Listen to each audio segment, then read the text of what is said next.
खुलुमबाय आंबो बे सेन्ट जेभियार्स इंलिश स्कुल सालबारियाव जिहेतु स्कुल दं इंलिश मिडियाम बेनिनो सासे स्टुडेन्टनि सासे नङा सानै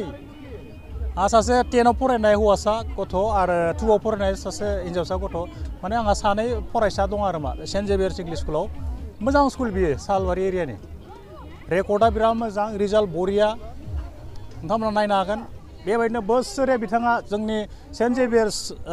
इंलिश स्कुलनि जि प्रप्रिएटर बा मालिक नबिन गयारि बिथाङा बोसोरफ्रोमबो बेबायदिनो पेरेन्टसफोरखौ लाबोयो आरो मा बोसोरनि खेबसे निउ इयाराव बे बारावबो लेटैब्लाबो लाबोनानै जोंखौ जोबोद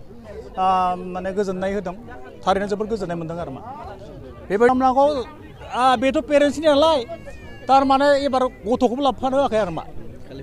खायसेया लाबोदों उन्दै गोरलै गोरलैखौ आंना जिहेतु गारबो जायो बेलेगनि न'आव गारबोनानैबाबो आङो हिन्जावखौल' लाना फैदों हौवा हिन्जावल' स्पेसियेल जाय लोंसै एसे रंजानोसै नङा होमबा बोसोराव खेबसे गिबियावनो बयनिसिमबो गोदान बोसोरनि लेटैब्लाबो उन जानानैब्लाबो आङो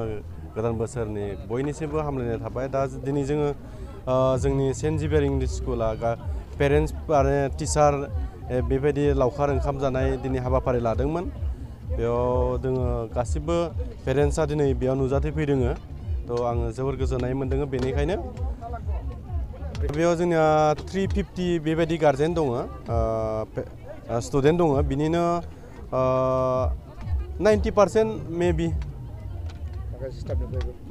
माखासे स्टाफबो फैदों गासिबो स्टाफा फैदों सासे सानै एसे उसुबिदानि थाखाय फैनो हायाखै गार्जेनफोराबो बेबायदिनो फैनो हायाखै थ' जोङो जोबोद गोजोननाय मोन्दों ज'यैनो गासिखौबो लोगो मोननानै बेखिनियानो आइटेमा बेनो जोंनि बर' हिसाबै बर' मेजरिटि जिहेथु जोङो बे बर' मेजरिटि हिसाबै जोङो ट्रेक्टरखौनो लादो बर'नि अमाखौनो लादों आरो दाउ दं लकेल चिकेन दङ आरो बिदिनो